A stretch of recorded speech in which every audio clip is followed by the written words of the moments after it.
Good afternoon. My name is Sam Meacham. I'm here today with my very good friend and colleague, Julien Fortin. We're both fellows of the Explorers Club, and it's always a pleasure to come here and share in the spirit of exploration, and in this case, the spirit of diving, which I think is a passion that links many of us. And we're here to share with you our latest exploits in Mexico's Yucatan Peninsula, exploring the aquifer of that region. So Julien and I will be switching back and forth throughout our presentation here to kind of keep us all on our toes.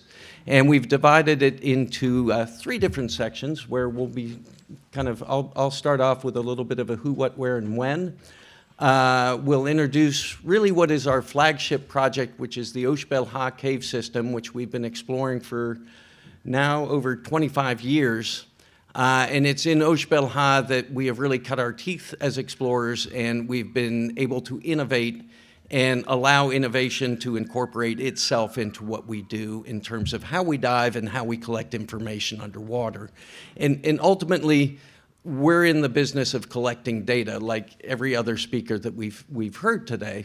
And not only do we explore caves, but then we take that data and we explore it as well. And so Julien is going to take you into how we do that and how we manage our data. We've came to the realization that it was pointless to have a lot of data unless you could find what you were looking for and then easily share it. And I think that's also something that links many of us today in the digital age. And in between, I will be kind of going through the evolution not only of the equipment, but also the methodologies that we use in terms of diving and how we've developed over time. So we're here today representing an NGO that I founded in 2000, CINDAQ, which is a nice acronym for a very long name. And basically, in a nutshell, our mission is to facilitate the scientific study of our region's aquifer by leveraging our expertise over 30 years of cave diving in this area and the access that we have to many areas and a passion, and I think someone brought it up earlier, curiosity. I think that is one of the main driving forces that we have. The longer that we go into these caves and spend time in them, the more we see and the more questions we have, and who better to have answer those questions than some of the world's top scientists. This photograph here is our colleague and good friend Christophe Lemaillot, and what he's measuring there is a rock cairn in a prehistoric ochre mine that we discovered in 2017. And on our website, which we'll have the website up at the end of the presentation, you can learn more about that. But these caves were dry during the last ice age, and we know that through, in this case, the presence of humans actually mining the mineral pigment of ochre. So who are we? We're a very small team of divers. In this picture, you have Christophe, who casually showed up for a helicopter ride into the jungle wearing flip-flops and shorts. Everybody else got the memo. We were doing something fairly serious that day. And next to him, to the right, is Fred DeVos, and myself and Julien here, and then Jose Luis Hernandez in black, who is our a minder at the surface and generalissimo that keeps us all safe while we're diving. And Chris is, by my estimate, one of the most experienced cave diving explorers on planet Earth. Fred is our documentarian and also an extremely experienced diver in caves, and also both of those guys are two of the most experienced educators of cave diving that I know of. And Julien and I both come from a little bit more of a scientific background. Julien's an engineer. I have a master's degree in remote sensing and natural resources.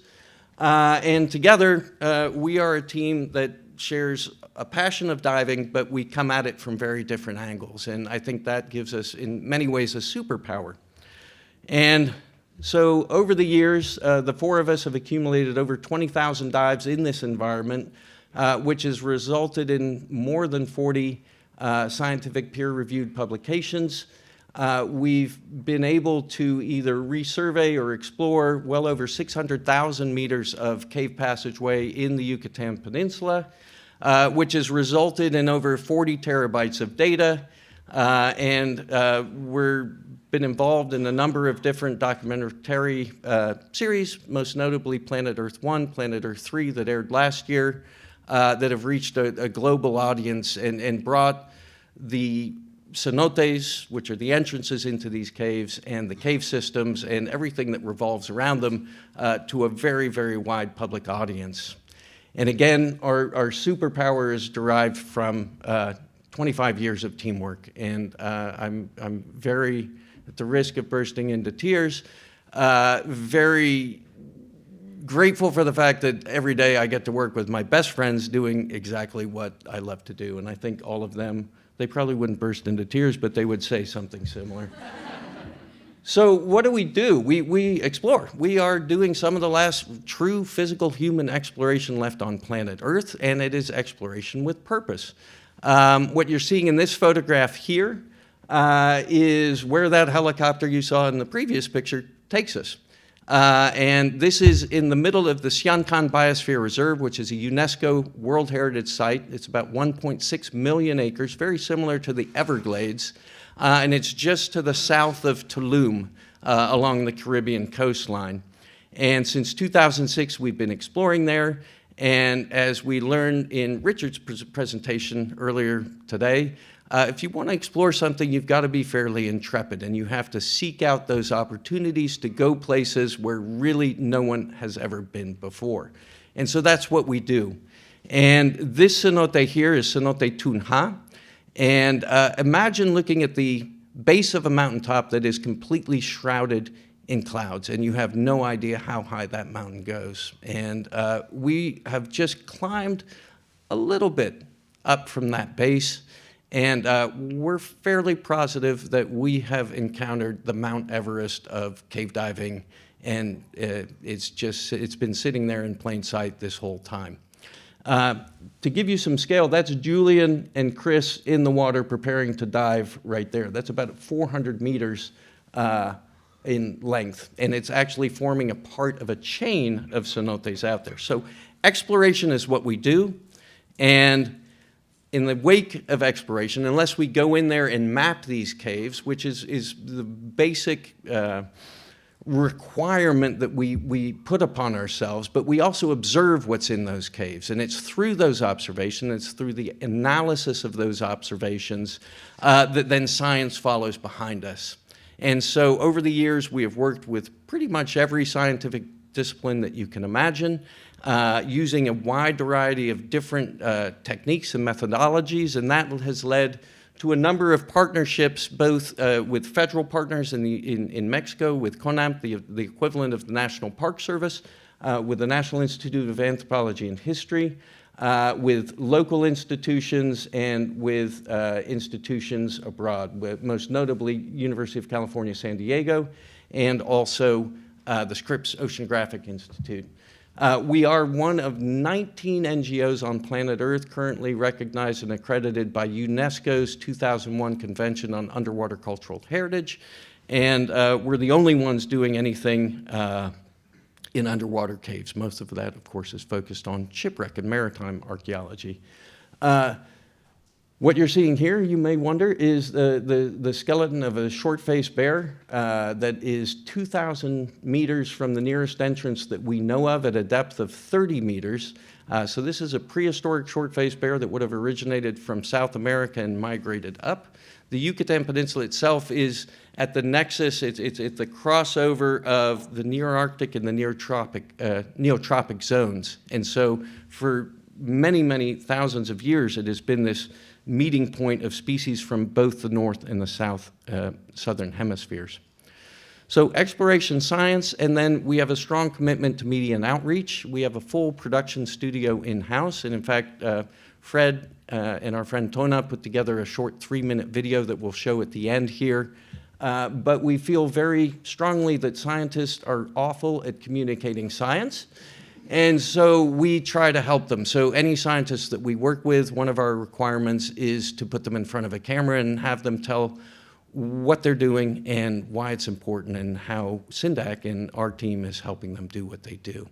And so that's very important. And that has led to a number of different collaborations over the years with different things. Our next major production that's coming out should be, I think it's in February of next year on NBC Peacock, and it's an 11-part series on the Americas that will have about a 4-minute segment in the Mexico section talking about the biology within the caves. Narrated by Tom Hanks, which has my mother very excited. So, where are we? We're on Mexico's Yucatan Peninsula. I'm sure most of you are pretty familiar with it. The majority of our work occurs on the Caribbean coastline of Quintana Roo, Mexico. It's one of 3 states there. Several important things to know about the Yucatan Peninsula. Number one, it's comprised of limestone, and of course that's conducive to the formation of solution caves. And the terrestrial portion of the peninsula extends over 250,000 square kilometers, and it actually goes up into the Gulf of Mexico in a now submerged area.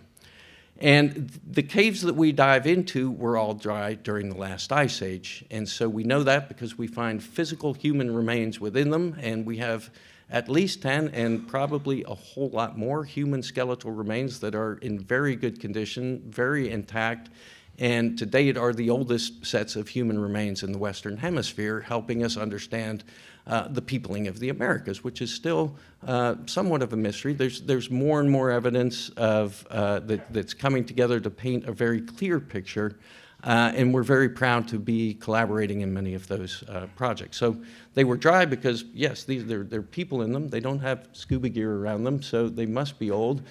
And we also find prehistoric animals. We have giant ground sloths, we have saber-toothed cats, we have gomphotheres, a prehistoric elephant that we come across. And so it's extremely complex system. There's over 400 cave systems that have been explored and documented, accounting for over 1,800 kilometers of surveyed passageway in the area. The other important thing to talk about, and we saw this in the first presentation as well with Sharm el-Sheikh, 12% of the GDP of Mexico is generated through a 100-kilometer strip of beach here from Cancun down through the Riviera Maya to Tulum. And that, of course, is putting enormous pressure as the tourist industry increases on the aquifer itself. So there's a brief timeline here. Exploration started about 12,000 years before present, as evidenced by human occupation that we find. Of course, the ancient Maya were in this area for quite some time, and we also come across artifacts and evidence of their time there. The first recorded exploration dive in an underwater cave was actually in France, and Julien, of course, is French, and so we had to mention somebody French in this presentation. But what was his name again? Norbert Castoret put a candle in his woolen hat and free dove into a cave, and he had matches, and he got to the sump on the other side, lit the candle, and that apparently was the first cave dive. What could go wrong? What could possibly go wrong? Yeah. So in the 1980s, cave diving exploration in our area started in earnest, and it was in the 1990s that we kind of were putting this presentation together, and we decided it really was the kind of the age of big underwater cave exploration and systems in Quintana Roo, and there was a proliferation of exploration, and many of the massive big cave systems that we now know today began to take shape back then. In 2000, seeing a need and recognizing that what we were doing was important, I felt it was important to establish a nonprofit that would be a mechanism for us to be able to receive funds and do the important work that we're doing. And from that day to the present, we have been engaged in exploration, more with a focus on the science now. More at the outset, it was more on the exploration aspect and kind of seeing how far we could push these caves out. And as a result, numerous papers have been written, principally the Hoyo Negro site, which I think is one of the most fascinating. It's like the La Brea tar pit without the tar. And it's an incredible site in our area that we also have the great privilege of being a part of that project. The mine that I mentioned earlier. And things started to happen about 2018, and we began a systematic resurvey of the entire Oshbelha cave system. We started with about 245 kilometers of data. Today, we have over 521 kilometers of data, making Oshbelha, as of right now, the second longest cave on planet Earth, and it's all underwater. We continue. We have no real end in sight in terms of what we're doing there. And thanks in large part to Julien, from 2020 forward, we've really been starting to take a big data approach and really organizing our data, managing our data, analyzing our data, and then putting that in the hands of scientists. And it's a very virtuous circle because they say, wow, that makes me think of 5 things that we need to answer. And of course, they need our help to go back in and understand it. So I think we would be remiss without recognizing the efforts of other Explorers Club members in this area. I think the Explorers Club should be extremely proud of the contributions of its membership in this area. And by no means are we the only people doing this. And there's many people over the years that have contributed to our greater understanding of the aquifer of this region.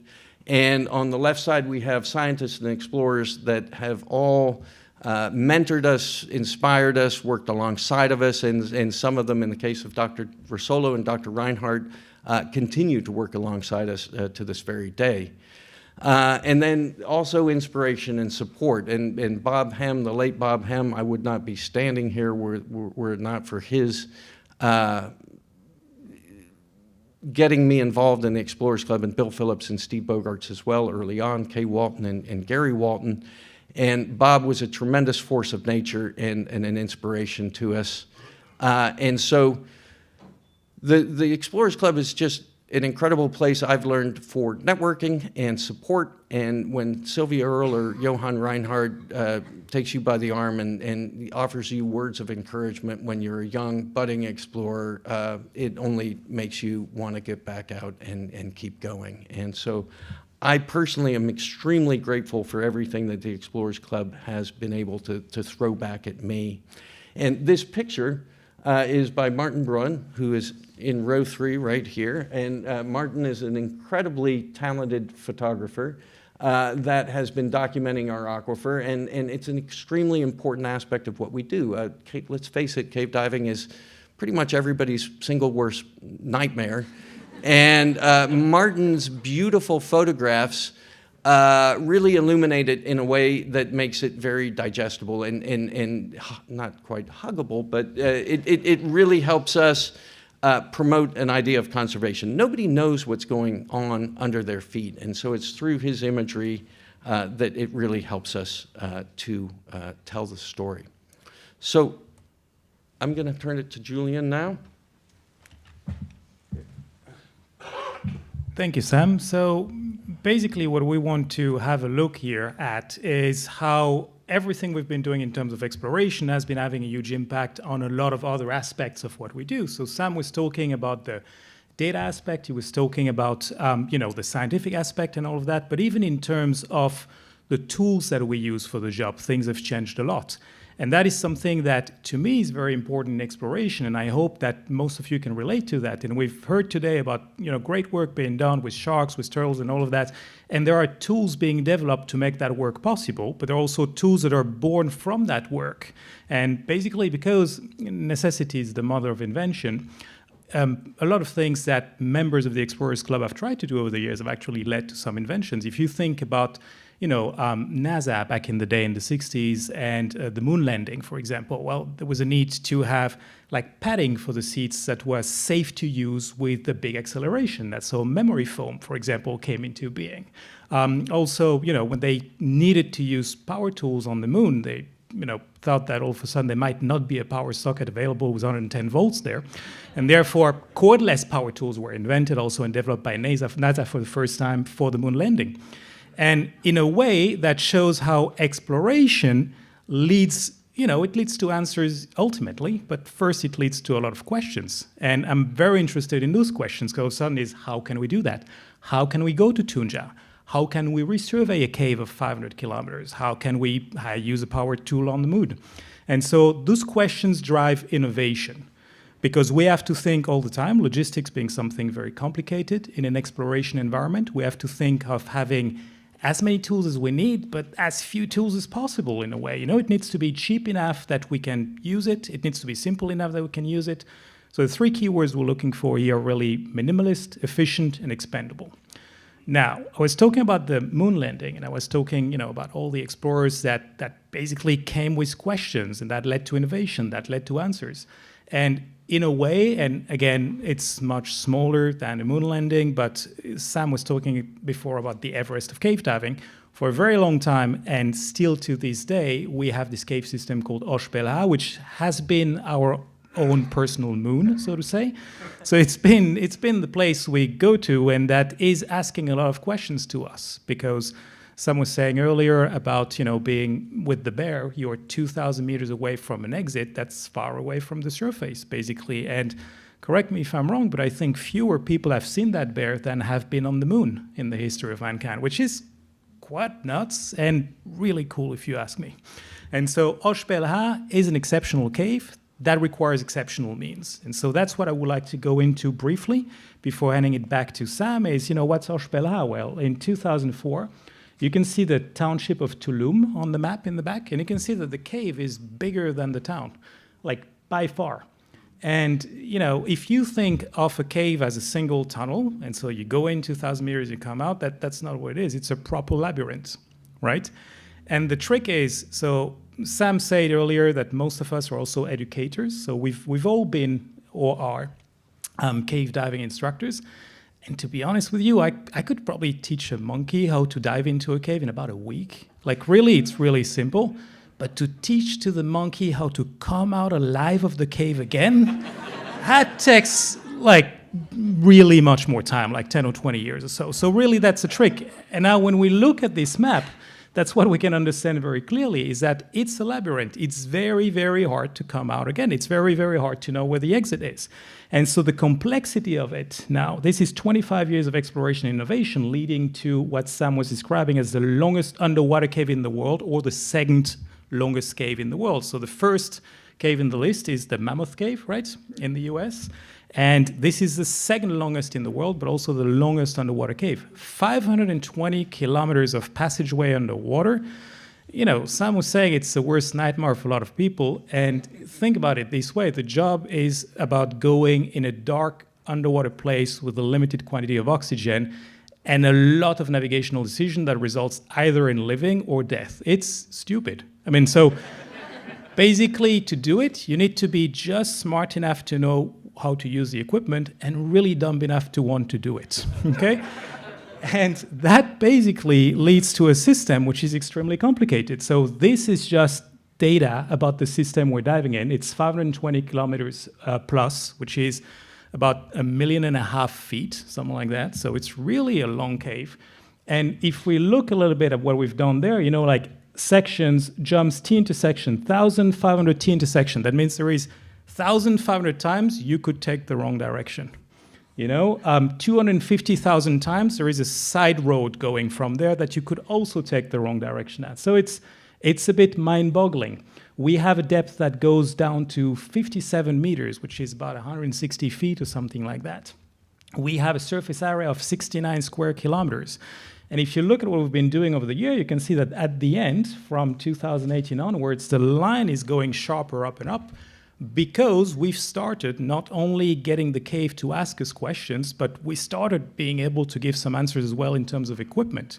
And that becomes really, really interesting, is to see how this behemoth of a cave led to questions that over the years we were able to answer, or to get smarter people than us to answer, leading to innovation. And that's what I would like Sam to talk to us about now, is basically how things have evolved then versus now. All right. Don't ask me twice. So the first step in doing what we do is we have to find an entrance. Cenote is a derivation of the Mayan word, the Yucatec Mayan word for tzonot, which means sacred well. And we think there's probably well over 10,000 cenote entrances across the expanse of the Yucatan Peninsula. So it's an explorer's dream, let's face it. And so finding them sometimes is hard, sometimes it's easy. And we do everything in our power to efficiently find cenotes because the Yucatan forest that we have to hike through is infested with lots of bugs and snakes and jaguars and mosquitoes, and it's kind of a hostile environment. So we want to be sure we know what we're finding. And in the early days, we had compasses, aerial photographs, topographical maps. The aerial photographs, as you can see here, we'd lay onion skin over the aerial photograph. The onion skin had the grid quadrangles of the topo maps, and we would roughly pull coordinates to plug into our very early models of GPSs and march off into the jungle. And actually, it worked pretty well. This is the late Bill Phillips, an Explorers Club fellow who was one of the most prolific explorers on the peninsula, and he and I bashed around a lot in the jungle in the early days. And we learned pretty quickly to innovate and to improvise and to get better each time we did this. Flash forward to today, of course, and we have drones, we have LiDAR, we have satellite data, we have very advanced GPS systems that give us up to 50 centimeters resolution and precision in where we are. We have field data loggers on my phone. We use the Esri ArcGIS suite of tools. And on field maps, I can have the layer of all of the imagery here already downloaded onto my phone. We can hike out, we can see exactly where we are. And so in graduate school, when I was focused on geospatial science, I learned to look for a confluence of evidence. And so on the left side, we have LiDAR data indicating depressions. On the right side here, we have multispectral data indicating high moisture content in vegetation. So you find the confluence of evidence by finding a depression that has high moisture content in it, in the vegetation, and you increase the probability that that is indeed a cenote. And then we hike off, and now we're much, much more efficient because of technology in finding cenotes.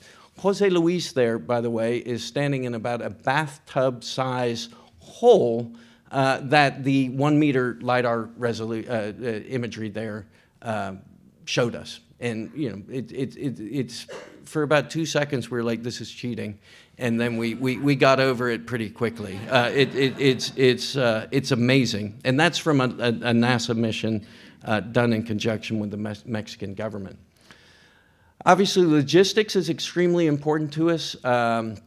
In our early projects, we would march 2.5 tons of equipment by horseback on trails that we had actually cut through the jungle and put together these base camps, remote base camps out into the jungle.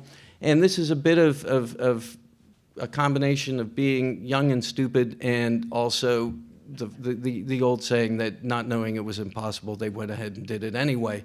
And so we just were driven to go out and explore. And again, the more intrepid you are, the more willing you are to really lay the groundwork, the more reward you were going to find. And that was certainly the case in the early expeditions that we did in Oshpelha.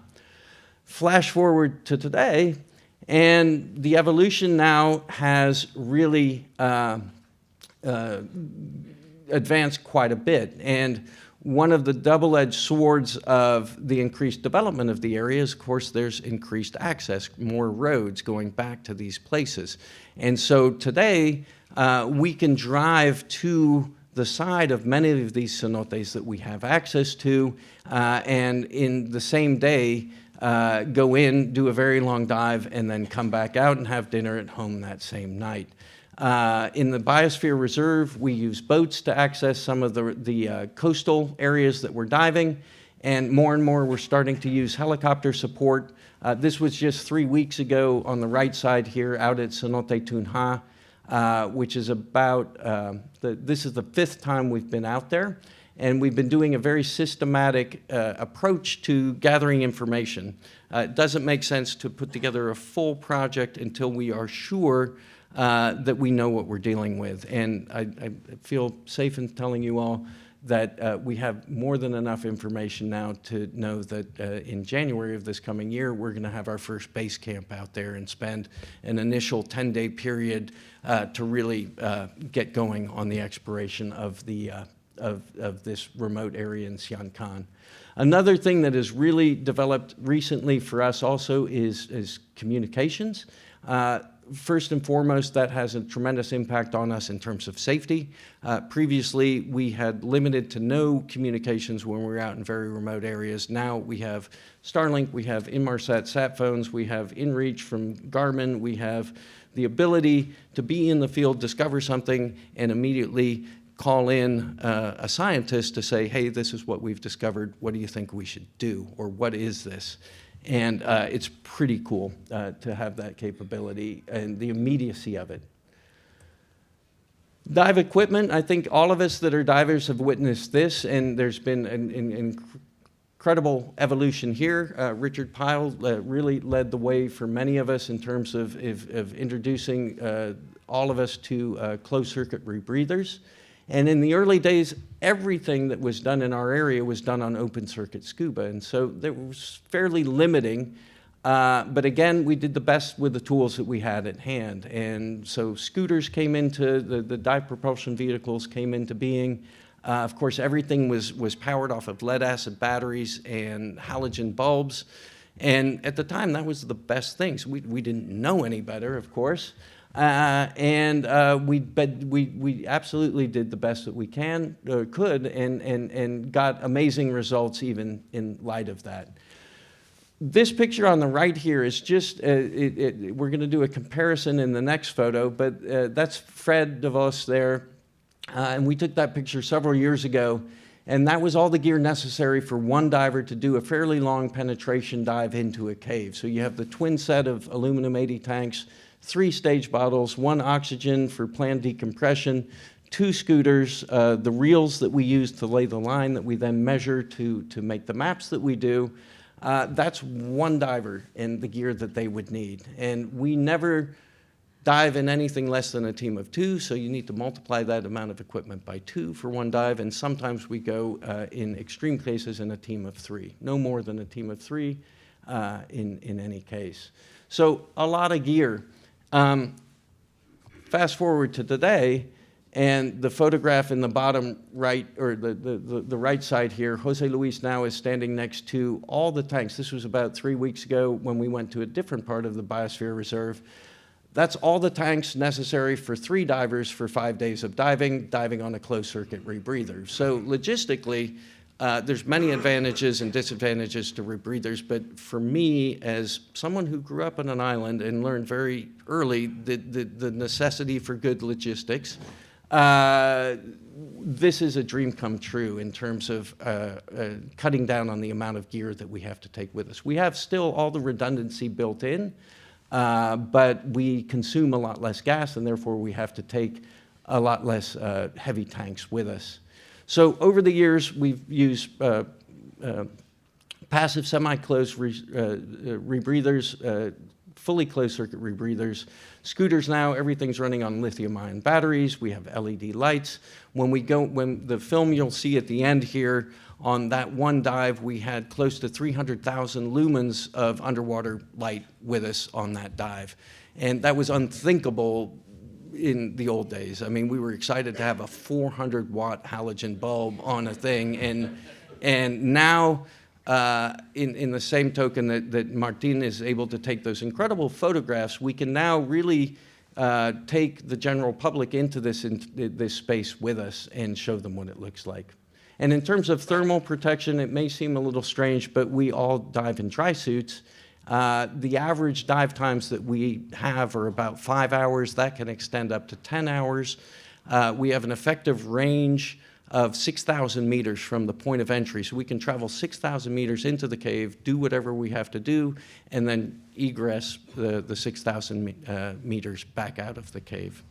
So we have a pretty long work day sometimes. And that doesn't include driving to the site and driving back and then getting home exhausted.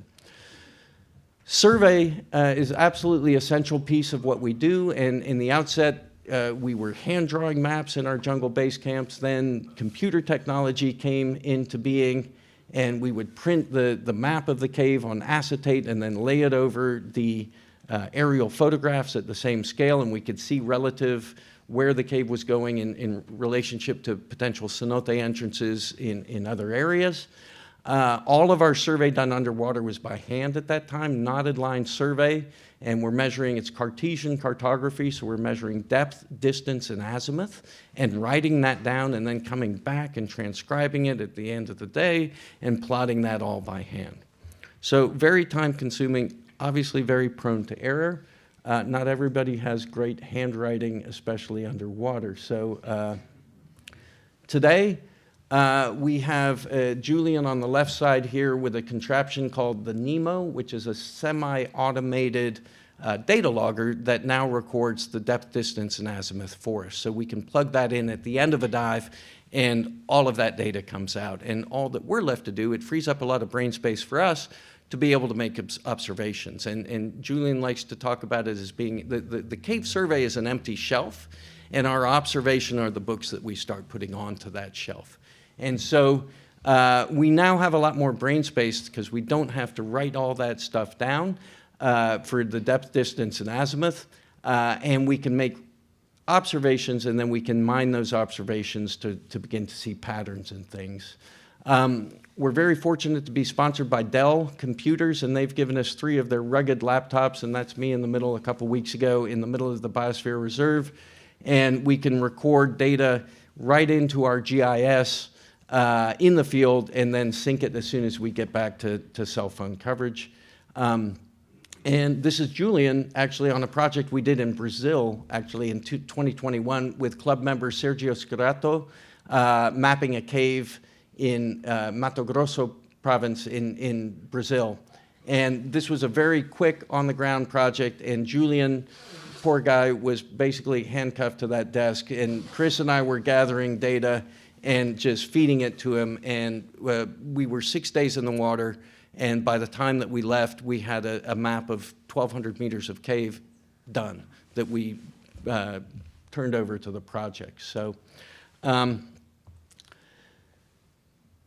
what has really evolved in all of this is ourselves. And so what started early in the day as solo diving, which we do not do anymore, and a real focus on exploration and a focus on and getting at least, we hoped, survey data at the end of each day of dive.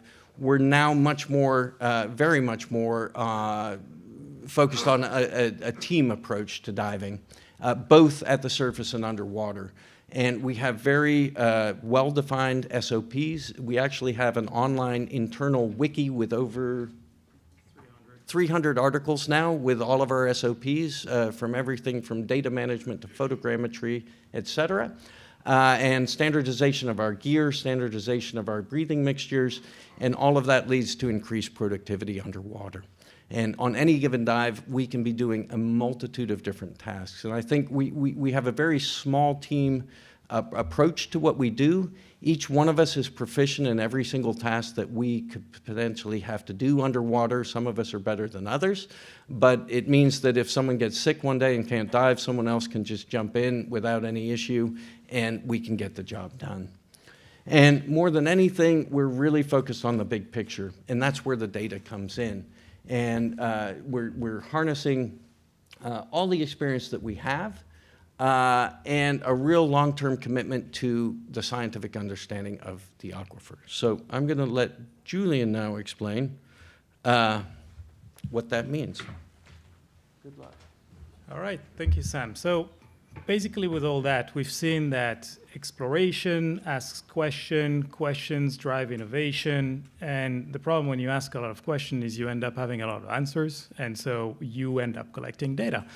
And so we realized at some point that exploration was the reason why we're doing all of this, but there was a reason behind the reason. And so if we're looking at the definition that we chose to show here, exploration is the action of traveling in or through an unfamiliar area in order to learn about it. And learning is the acquisition of knowledge or skills through experience, study, or by being taught. In other words, exploring is acquiring knowledge. Exploring is collecting usable data. And I'd like to really make it very clear here that it's usable data, not more data. I think that we all saw, the advent of smartphones and so on, and right now you can store, I don't know, 1 million pictures on your phone. It doesn't mean the pictures get better. It just means you have a lot more trash on your phone. That's all it means. And so the problem with all the innovations we have in the exploration right now is that at some point we start thinking, okay, all of this is great, but how can we make that more usable? So we had to develop a lot of techniques to collect the data, but also so that this data makes sense, so that this data can actually be used for scientific purpose, because else we were just building a giant pile of informational garbage, basically, right? And so we started trying to innovate there. And one of the things we did there is Oshpelha, that giant cave that you saw that was bigger than a city and 500 kilometers. I think we should start a podcast called like Sam's Ideas During Coffee in the Morning. And one morning it was like, hey, we should resurvey the entire cave. I'm like, I'm sorry, what do you mean? Like it took 20 years to get there and you want to restart that? And actually it made sense because we had been collecting data for years, but not all of that data was usable. And we had a new mindset. And again, we had new tools. You can imagine that what Sam was describing in terms of light, in terms of having more light, well, when you have more light, you start seeing stuff you didn't see before. Big surprise. And so if you start having 2 pairs of eyes because you're not a solo diver, but you have a team of divers, you start seeing things you hadn't seen before. If you start using the experience of years or decades or 20,000 dives that you have before, what you get out of it is very different. And so we started basically driven by the advances in gears and methodology to resurvey the entire cave. And we realized, as Sam was saying earlier, that observational data was the key. So just observing what we're saying, and which at its core is what exploration is all about, collecting usable data. And so Oshpelha has become a testing ground for a lot of different technologies that we have there. So what do we have there? Yes. So photogrammetry is one of the things basically that we're doing. So photogrammetry, for those of you not necessarily familiar with it, is the idea that you can take an object and you want to build a 3D model of it. And the way you do that is you take a lot of very normal pictures from a lot of different angles of it.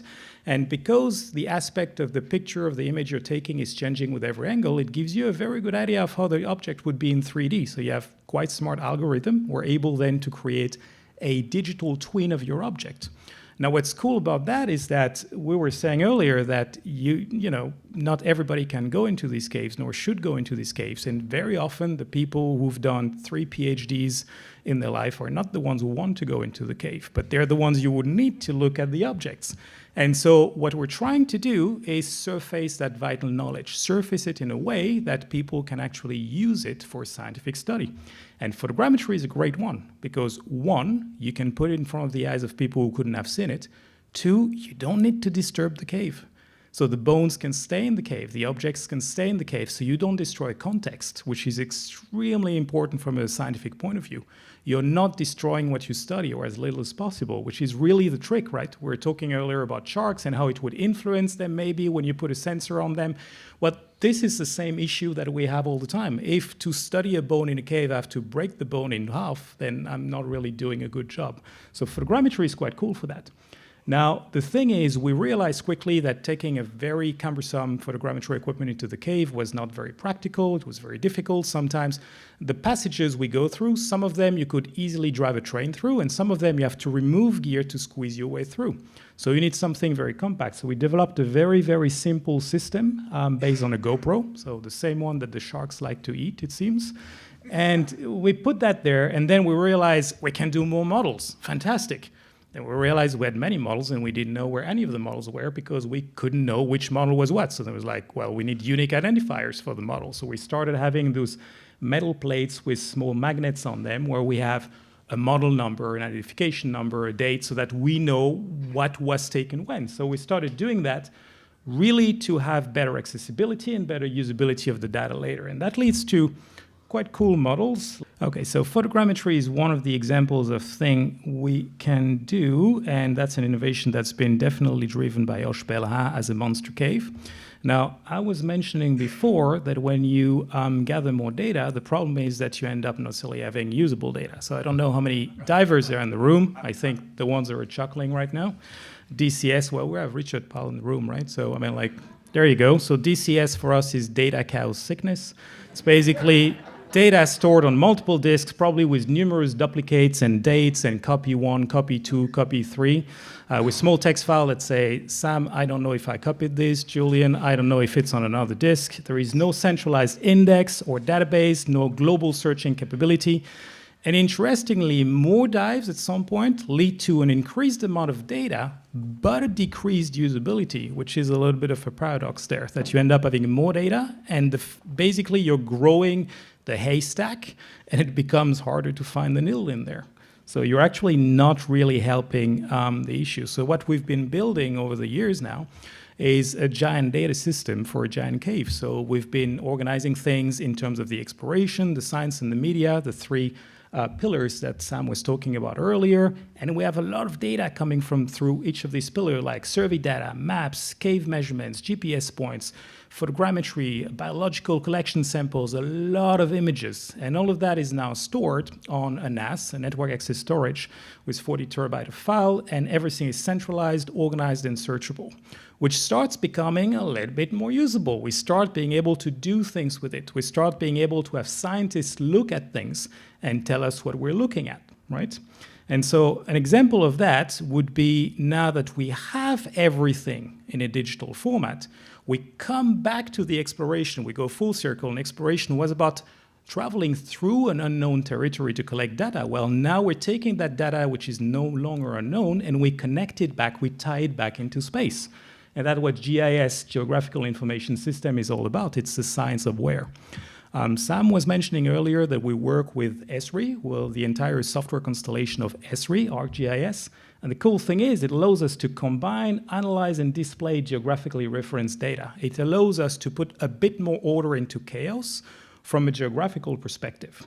Now, I know that some of you are divers, but there is something which is pretty specific about the region where we're diving. It's halocline. So haloclines are basically places where the layer of freshwater, the freshwater lens, which is sitting on top, is meeting the layer of saltwater, which is underneath.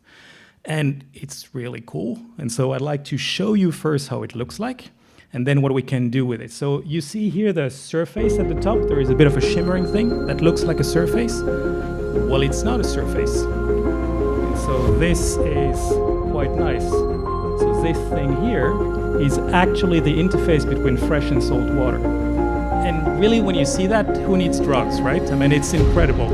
Every time I go through a halocline, I feel like Pink Floyd is singing. I think it's absolutely fantastic. And so this is a halocline. That's something we see every day. And that's something which is really easy to recognize when you're in the water. Like, that's not an issue, but what is very difficult is to understand where that halocline is in a giant cave, right? And so, okay, here. So what we've been trying to do is we tried first to find out if there was a very smart formula to know where the halocline would be. And there are very smart formulas for that, but they're all theoretical. They're all basically assuming that the Yucatan Peninsula is a single bucket of very uniform sand, and the salt water from the sea is going at a constant rate, and the fresh water as well. And, well, guess what? The universe doesn't care, so it doesn't match the model at all. But then we realized that over 25 years, what we had was observational data. We had Sam, we had Chris, we had Fred, we had me looking at the halocline and writing in our wet notes in our small underwater notebooks, I've seen a halocline there. And so we started putting points on the GIS, and you see all of those blue stars, those blue points of lights that you see there, are a place where divers have seen the halocline. And so all of a sudden, we start having a lot of data saying, hey, here is a halocline, here is a halocline, here is a halocline. That's not based on theory, but on actual observation.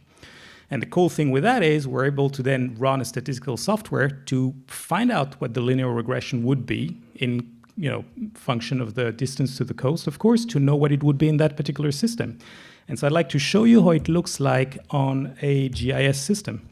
So this is our GIS system, which has been developed by our dear friend Weatherby. And this is the cave that we've seen earlier. And now I'm able, based on that linear regression, to switch on a layer to show where the fresh water is, or the salt water. And now I'm able, just based on divers' comments, just writing with our dumb pencil in our wet notes, I'm able to basically have a very good idea of what it is. So now I can zoom in, click on a station, click on a point in the cave. You can see that it's been basically explored by Bill Phillips, another Explorers Club member, you can see that the depth was about 5 meters. The theoretical halocline depth is 15 meters. Therefore, this is fresh water. It's on top. Now, if I'm going in an area with a shade of darker blue, I can see that it is 15 meters. That is below the theoretical halocline layer that we've calculated with the linear regression. Therefore, it is salt water. And this starts being super cool because we've tested it. We've tested the theory by going to places and the prediction matches. That's as close to magic as it gets in my eyes. Now, also, I was showing you the photogrammetry earlier of that sloth in CINDAQ. So we can do another cool thing with the GIS is we can go to CINDAQ system and we can try to look where we've done photogrammetry there. Now, my problem here is I have a lot of points and I don't know which one it is anymore. Well, because all of the data is clean, because it has metadata, I'm able to now query that data as well. And so I'm able to say, well, I did that sloth model with Robert. It was a sloth. Where do we have sloth in the peninsula? Where we have a lot of sloths in the peninsula. So now I can see them in the system. I can again zoom in to wherever I want to go in CINDAQ. I can click on that particular model and see if there is interesting information on our NAS. And the GIS is connecting directly to our database. And in real time, it's going to go and look, oh, it's Sam Mitcham, wherever that is. We did that model that day. It's a sloth. And we have a lot of data on a variety of platforms there. You can see also that Robert was there, made with Robert. And then, well, we can also give a link automatically. The scientists can click, go directly to Dropbox, and have a look at the original pictures we took that day, because that's how you will be able to study the actual thing. And so clicking there and being like, oh, yeah, indeed, it's a sloth. And funny enough, every time we have a guess at what we discovered is, we're wrong. Like, it's amazing. Like, if I think it's a sloth, it's a horse. If I think it's a horse, it's a bear. It's absolutely fantastic. So, and the cool thing is, again, we can have a look at an automosaic, which is a high-definition picture made by stitching hundreds of pictures together. But all of this stuff is very easy to access and to study. And you can see now how the scientists we're working with do not have to put all that gear on their back. They don't have to do anything. They can study all of that and do interesting calculation, or even click on another link and then get the 3D model itself and manipulate them from their browser window without having anything else to install or any computer knowledge whatsoever. And again, this is really worth sacrificing my social life for. It's pretty cool, okay? So this is what we do with the GIS. Okay. Basically, the beauty of all that thing is that it's tying the entire information into space. Now, what I would like us to do with Sam right now is to zoom out again and see how that ties into an even larger space. So, when I founded CINDAQ in 2000, my intention was to found a mechanism for us to be able to work in Mexico. And one of the very pleasant and unintended outcomes of founding CINDAQ is now we're more and more, obviously it's a very niche market, but there are underwater caves all over the world, and other similar like-minded groups around the world are beginning to take notice of what we do, not only underwater, but also what we do with the data, as Julien just described. And so this, in the past year, we've been in Abaco with Brian Kakuk in the Bahamas. We've been on a UNESCO mission in the Dominican Republic. We were in Indonesia, in Sulawesi, in March of this year. And so it's really starting, people are starting to take note of what we're doing. And it's pretty satisfying to see that spread across the globe. So in conclusion, what we've come to realize is that we're exploring with a purpose, a very high scientific purpose, and that it's really all about data. And as Julien described, it's all about clean data.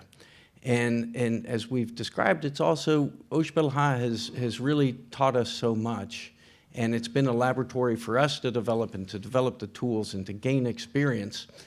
And this isn't something exclusive just to cave diving. It can be used in shark research. It can be used in turtle research. It can be used in mapping wrecks in the Red Sea.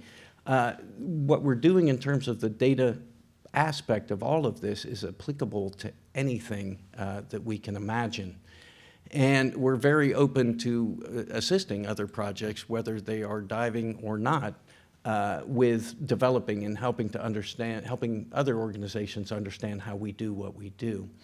And for us, we've always had the dream of well, where is there anywhere left in our region where we can really put all of this stuff to the test? And we've been exploring in the Oshbelhake, in the CINDAQ Biosphere Reserve since 2006. And again, it's a 1.6 million acre reserve. It's absolutely enormous. And we have gotten glimpses over the years in different cenotes around the Biosphere Reserve, and they all point to something massive lurking beneath the surface. And so we're pretty sure we have found what we're looking for.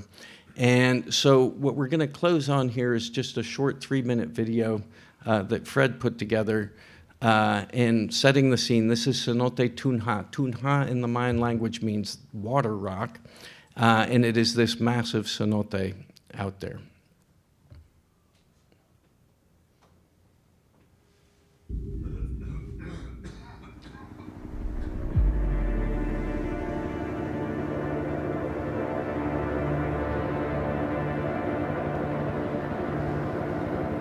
In January of 2021, we began to develop a plan to try to get out into those remote cenotes and see if we couldn't get divers into them.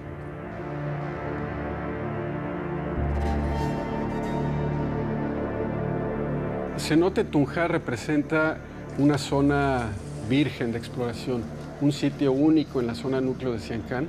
Por lo tanto, es para nosotros relevante el conocer tanto su extensión hacia afuera como la calidad del agua. Esto nos va a proporcionar información sobre cómo está interconectados los ecosistemas de CINDAQ hacia el mar y hacia la zona de selva.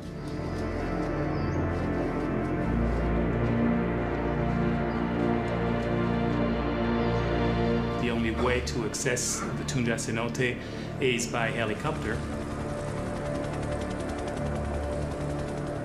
And of course, this poses a whole new challenge for us in terms of planning things right, both in terms of the logistics in the water, but also in the logistics around the entire dive.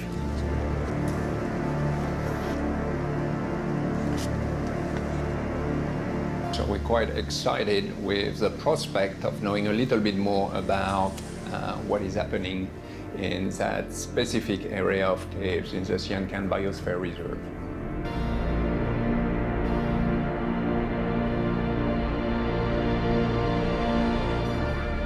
So we are really the first people to be diving in and viewing this place, and I think that comes with the responsibility of documenting it and sharing that view and the beauty of that with the rest of the world.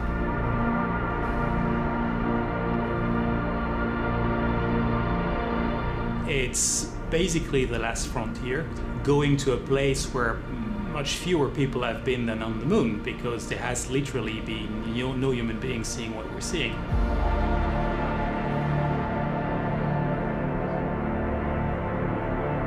Este sistema acuífero es la sangre, es el conducto a través del cual la vida se esparce en CINDAQ, en esta reserva de la biosfera. What we're looking at here could potentially be the Mount Everest of cave diving. And until 3 years ago, no one even knew it existed. Cave diving really is true physical human exploration. And it isn't exploration just for the sake of climbing something because it's there. For us, it is all about the research that comes behind it.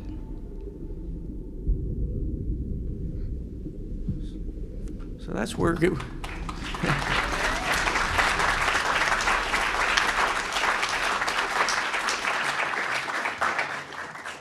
let me get to the final.